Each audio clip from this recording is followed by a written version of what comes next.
it's Congresswoman Terri Sewell, and I'd like to welcome you to a very special voting rights edition of Terri Talk. Today, we are honored to have as our special guest someone who has dedicated her entire career to bettering our communities through grassroots organizing and voter mobilization. I am so excited for her to share her expertise and look forward to introducing her to you in just a few minutes. You know, exactly 59 years ago, our nation took a major step forward in the continued fight for equality and justice for all. It was on August 6, 1965, that Lyndon Baines Johnson signed into law the landmark Voting Rights Act of 1965. With the stroke of a pen, President Johnson turned the page on a generation of segregation and discrimination in voting. Under the protections of the Voting Rights Act, America entered a new chapter marked by hope, opportunity, and the fundamental idea that every American, no matter their race, should enjoy equal access to the ballot box. Now, you know, we in Alabama's 7th Congressional District know that the passage of the VRA was no small feat. After all, it was the people of our district whose blood, sweat, and tears paved the way for it. It was in Selma where John Lewis and so many foot soldiers, known and unknown, shed blood on the Edmund Pettus Bridge for the equal right of all Americans to vote. Their historic march from Selma to Montgomery focused the eyes of the nation on the injustices faced by African American voters. You know, today I am reminded that the price of freedom is not free. It is paid for by the sacrifices of others, working to make this nation live up to its highest ideals of equality and justice for all. The Voting Rights Act of 1965 was the crown jewel of the civil rights and voting rights movement. For decades, it prevented states with a history of voter discrimination from unfairly targeting Black and minority voters. But just 11 years ago, the Supreme Court, the conservative Supreme Court, took an axe to the VRA, stripping away key provisions and opening the floodgates to a wave of state laws, making it harder for certain Americans to vote. I am proud to be leading the charge in Congress to restore the full protections of the Voting Rights Act as the author of the John Robert Lewis Voting Rights Advancement Act. I know that this cannot pass the House and the Senate and be signed into law unless we have grassroots organizers and grassroots activists. Our guest today, I'm so thrilled, is a young activist, Dee Reed, who serves as the state organizing manager for Black Voters Matter here in Alabama. She's an expert in grassroots organizing, voter mobilization, youth engagement, and we are so grateful for her to share her expertise with us today as we talk about getting more folks engaged in the voting process. Dee, how are you? Hey, Congresswoman Sewell, I am great. Listen, I am fired up and ready to go, fired up and ready to vote. So thank you so much for this invitation. Absolutely, absolutely. So, you know, today is the 59th anniversary of the signing of the VRA. And, you know, for me, I never would have thought that, 59 years ago, that today, 59 years later, that we would still be fighting for the full protections of the Voting Rights Act. Yeah. Instead of going forward, we're going backwards. Now, we know why. The Supreme Court in the Shelby versus Holder decision really gutted the substance of the Voting Rights Act. It used to be that certain jurisdictions, Alabama was one of them, had to pre-clear all of their federal laws that dealt with voting before they came into action, before they were enacted. Pre-clear them with the Justice Department. And I bet you any amount of money that the current laws that we are living under, which were changed back in 2014, right after this Supreme Court decision, which narrowed the kinds of IDs you have to show in order to get your ballot. I don't know if you remember this. I do. I remember the days when my mom and dad would bring their Alabama Power Bill in and show who they were to get their ballot. Now, all of a sudden, you have to have a photo ID. And, we're picking winners and losers by accepting hunting licenses and not student IDs, and so it really makes one upset. But let me talk to us a little bit about how you got involved and active in grassroots mobilizing and why that is so important important now more than ever. Yeah, absolutely. And thank you for that beautiful introduction and also that question. And so for me, it was really modeled at a very early age. My father and mother were both in ministry. And I like to tell the story that he started a church in what was once a crack house. And I use that because it's important for folks to know that he made a choice to show up in that community because in a lot of ways, that was where we were most needed. That was where he was most needed. And so even in the work that we do today, we recognize that it won't always be convenient. It won't always be easy. But do you see the obstacle or do you see the opportunity? And my father saw the opportunity to bring hope, right, to an area that had been downtrodden, depressed, oppressed, but being able to plant those seeds that, hey, you have power. Now, in a sense, he was talking about spiritual power, but when we're now, years later, we're going out and I'm having conversations about power, it is the vote. It is understanding that the vote is a tool. It's not the be all, the end all of the strategy, but it's the tool that we have to use and we have to pick up consistently. It's the equivalency of building a house. You don't just build a house with a hammer. You build the house with the hammer and the nails and, you know, and the walls and the windows and all of those different things. And so every time we pick up our vote, Congresswoman Sewell, we pick up our hammer and we understand that while we're picking it up, we got to pick up other things as well so that we can get to that place where we ultimately want to be, which is liberation and freedom for all. Absolutely. And so your inspiration, it sounds like you come from a family of mobilizers and organizers, which is really great. Can you talk to us about why it's so important that young people get involved? And let's back up a second. Yeah. You know, 2 weeks ago, we had Joe Biden at the top of the ticket. Yeah. Today, we have Kamala Harris at the top of the ticket. Yeah. Now, look, I am a Joe fan. I think that the way that we got there was not right. I feel like we should have had a family discussion about it and it shouldn't have been so public. But we are where we are, and I'm excited as hell to have the first Black woman nominated to run for president. I mean, to be the presidential nominee for a major party. And I look forward to her signing it, you know, being elected.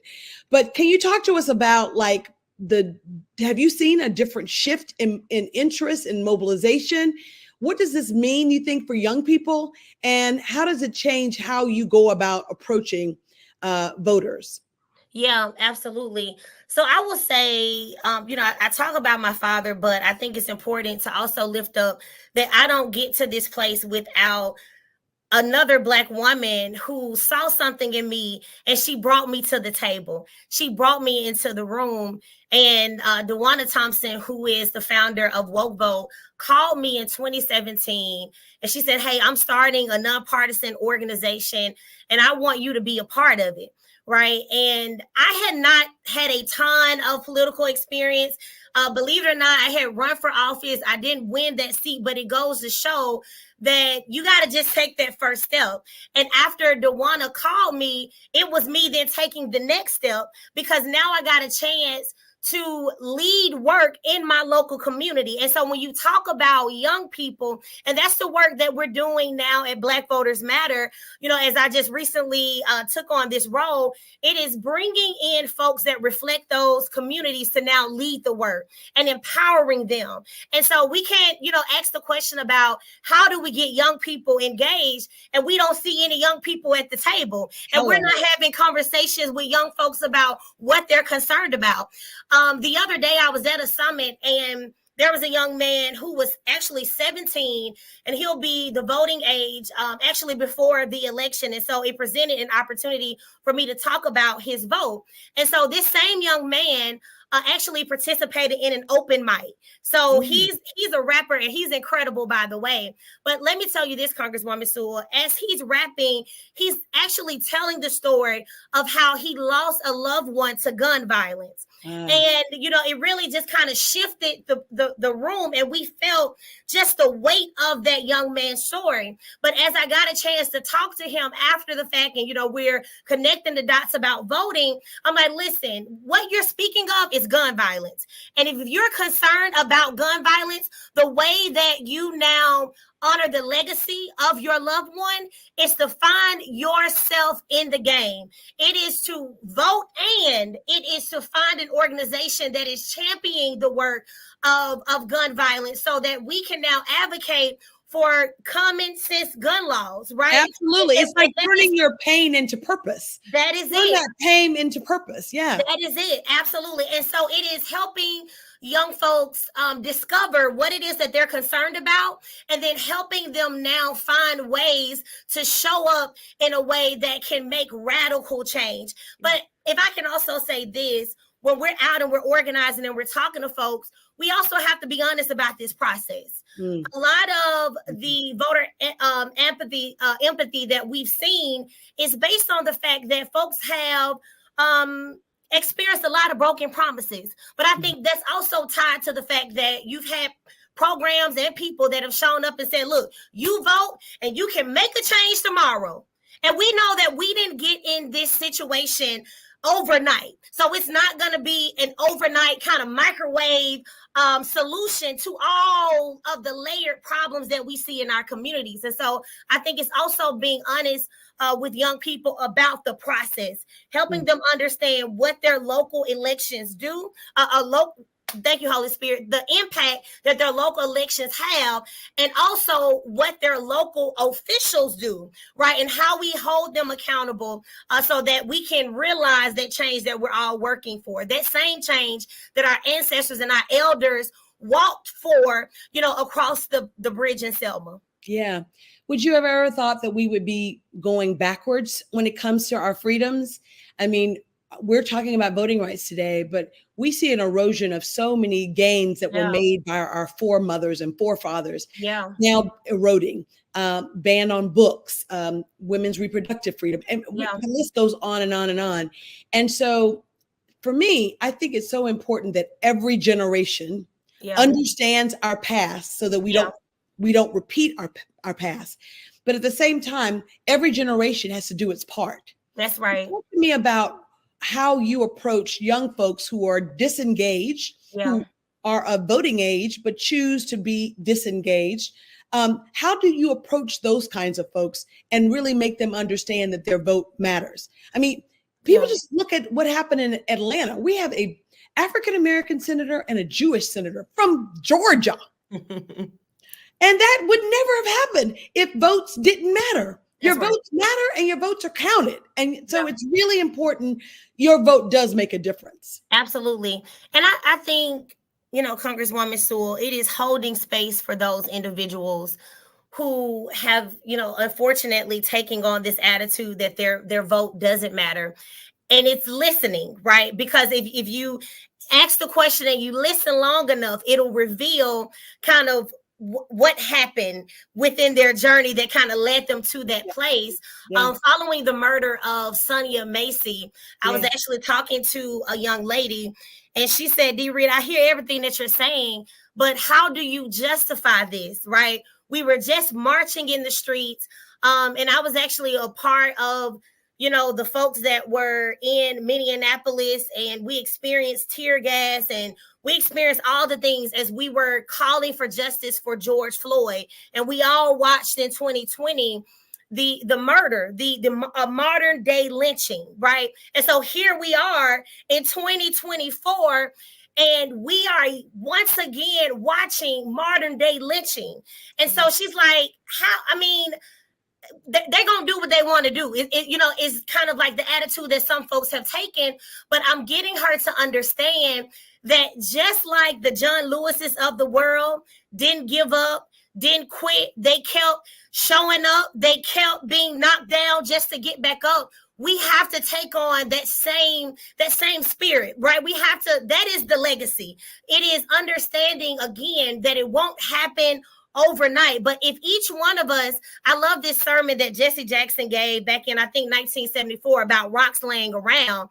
And he likens rocks to our votes. And he talks about how, David defeats Goliath with just one rock.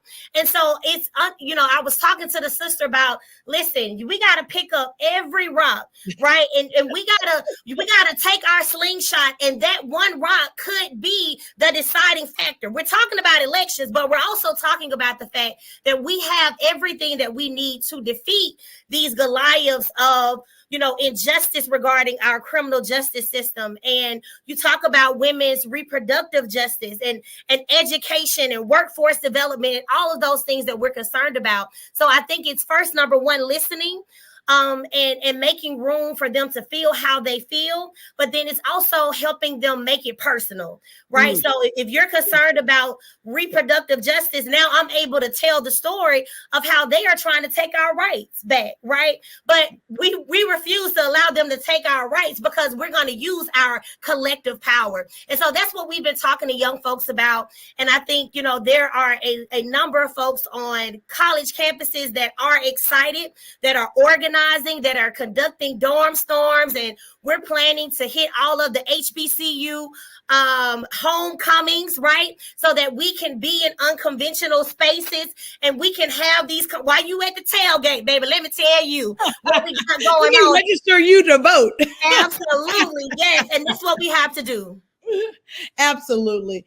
I've often said that change rarely comes through the halls of Congress. Yeah. It bubbles up from grassroots activism. That's You right. have to, we the people have to make our elected officials do the change we want to see. Yeah. Because they, I can't tell you how proud I am to see the activism that takes place in my district around voting. Yeah. But I also know there's voter apathy. Yeah. And I was wondering, now that we're getting, we have a younger person at the top of the ticket on the Democratic side. There's always been some level of enthusiasm, especially in Alabama, for Trump. Do you see more young people wanting to go vote? Yeah, I'm seeing a lot of folks talk about it, leveraging different tools by way of social media as well. And that's why I appreciate, even with what you're doing with the Terri Talks, it is taking the conversation to the people, right? And what we've discovered even post 2020 is that, yes, coming together is great, but there's still a way that we can get powerful information into the hands, into the homes of the people that need it most. And so I've enjoyed seeing young folks really leverage tools like social media creatively.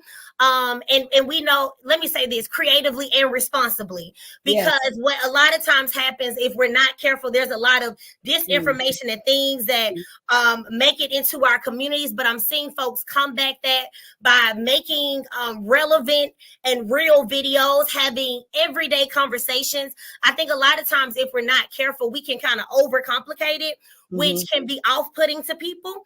So social media has been one way. We oftentimes talk about relational organizing. And so these are the folks that lead, on their campus, but also people that are just concerned about their community. And these are also the people that are now going out to knock on doors, and they're on phones, right? And they are sending text messages. And so I appreciate Black Voters Matter really making this space where we're able to do unconventional work. Even, and shout out to our incredible founders, Latasha Brown, Selma. Right? Yes. We're having this vision where we understand that while we're doing the work and we're using all the platforms and the tools and the technical things, minivan and all of that, we're also providing Black joy. We're showing up with the bus, and we have DJs, and we're doing, food because, again, Congresswoman, so I told you that my father is a pastor, and I love the story that talks about Jesus and the Sermon on the Mount, and how before he spoke to the 5,000, he fed the 5,000. So we can't talk to students about just voting. We got to talk to them about student loan debt. We got to talk to them about how, this race determines the resources that make it into your school, education, right? And, all the things that we're concerned about long-term, food insecurity. And so I think being able to meet people where they are in a real way, and I know a lot of times we say that, but we have to actualize that. And one way that we've done that at BVM, I got a chance to go down to Dallas County for a warrant clinic. And these are free one-day, very grassroots programs where people who have misdemeanor offenses or traffic violations can come, and we're clearing warrants on site. Because clearing warrants on site. Because I can't tell you to go to the poll and to bring somebody with you if you got a traffic violation. You concerned, right? And so we are now eliminating all of those barriers and removing all excuses and really thinking about all of the things that impact marginalized, disengaged community members, so that the access to the ballot box is free. And we want to make sure that everybody knows it and everybody feels like they can access it, they can have it, they can realize it. So we're excited about that work. And thank you so much for the continued work that you're doing as well in terms of utilizing your platform, because it's going to take all of us. It's going to take the BBMs, our elected officials, the Black church, our HBCUs, our Divine Nine organizations, and all everyone. Yep. And look, I think that, for me, as a member of Congress, you're right. My job is legislation. And look, as long as I have breath in me and as long as the great people of Alabama send me back to Washington, I will continue to file the John Robert Lewis Voting Rights Advancement Act. That's right. But the only way we're really going to get it passed is if we flip the Senate. That's it. Or the Senate changes its archaic rules. See, what people don't realize is that the bill passed twice under the House when Nancy Pelosi was Speaker, twice. But it languished over in the Senate because even though we control the Senate and we could get 51 votes to vote for it, you need 60 votes to get any piece of legislation on the Senate floor. Yeah. So that 60 number was always a hiccup.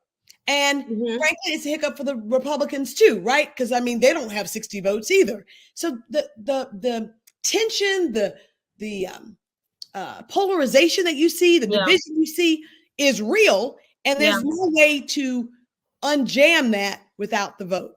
Dee, this has been just a delight to talk to you about why voting is so important on the 59th anniversary of the Voting Rights Act being signed into law. We're about 90 days from a general election.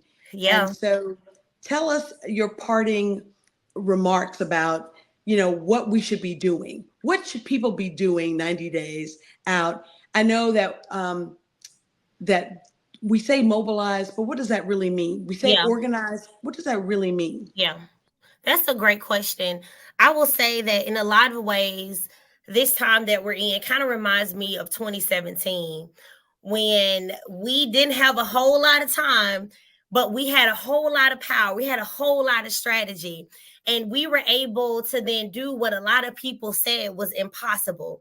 And, working in the nonpartisan space, we didn't tell people who to vote for in 2017 in Alabama, but we talked to them about what was at stake in that U.S. Senate race. And so I think we have to do the same. And so when you ask the question about what can your average individual do, whether you are 18 or 81, there is something that we all can do, and it's going to look different. So you may not, if you're 81, I'll start there with our seniors. So if you're 81, you may not necessarily be able to be out in the street, right? But for our church mothers, for folks who are those credible messengers, those trusted voices in their communities, it may be getting on the phone, right? You may have a phone list of 30 to 50 people, and you may just be responsible for those 30 to 50 people. And so what we're charging you to do is to call those 30 to 50 people and ask them if they have a voting plan. What is a voting plan? I'm so glad you asked, Dee. That is you knowing when you're voting and where you're voting. And also, if you need a ride to the poll, do you need support with your absentee voting? Now, we know that even here, SB1 has been crazy and they're trying to criminalize a lot of our historic organizations from providing that support. But if you call your clerk's office, they're happy to walk you through those steps. And we got to be like the song. We can't let nothing turn us around. And so it's finding out if people have a voting plan. So that's for our seniors. But maybe you're a little younger. Maybe you have a little bit more, energy and you want to hit the streets. Well, you can team up with an organization like Black Voters Matter. We'll get you trained and we'll teach you everything that you need to know about what it means to go out and knock on doors. We found that knocking on doors, making phone calls, sending text messages are some of the most effective ways of reaching voters, right? And what I appreciate about the organization is that we're oftentimes talking to what people deem as low propensity voters, but we just know these are folks that need to be touched, right? They just need to be called. And a couple of times. And maybe need to be touched a couple of times. And a couple of times. And there's so many different things. The last thing that I'll mention is my mom, and I was kind of telling you about her earlier. She was like, Deanna, I want to be able to do something. And I said, well, our home church is right up the street. It sits on a hill from the housing authority. And I said, Mom, even if it's you and a few more, and I'll come out with you all, we will knock doors within that housing authority. And now we will have conversations about the dangers of Project 2025. Because again, you may not be moved by the who that's on the ballot, but you got to be moved by the what. Baby, I need you to be moved by something. And so if we can really simplify our message and talk about how, we risk programming in regard of fund investment into our educational system, Social Security, and different programs tied to governmental assistance, like having real conversations where real people can make the difference. Elections have been won by 3 votes or lost by 3 votes. So, every single vote matters. And so I think it's helping people to see that you can do something. And maybe you're like, look, I ain't got time to make calls. I don't have time to knock on doors. Guess what? You can always give. You can give to a program, to a campaign that best aligns with your morals, with your values. So if you can't march in the street, you got to march with your dollars, but we got to all march. And it's also, I love that. We have to all march. Yeah. And all of us will do it in different ways. That's right. And everybody needs a voting plan. Yes. And the reality is that many states like Alabama are making it harder for people to vote. And until we can change those laws, we got to know those laws, do exactly what we need to do. So if you know that you have to have only certain photo ID, let's have certain photo ID. Let's plan on this ahead of time. If you know you're going to get thirsty, bring you some water. That's right. Just think about what we need in order to make sure that we're voting, no matter what. You need an umbrella. You need some sunscreen. Yes. Really just have to think about that election day being ready for whatever, because no matter whatever, you have to vote. And it's not just important to vote in the presidential election. It's important to vote in every election. Every election, that's right. Every election, because in every election, we're electing people to represent us in government. Whether that's local, whether that's judicial, whether that's county, whether that's state, whether that's federal. And so I have really enjoyed talking with you, Dee. You energize me and you give me hope.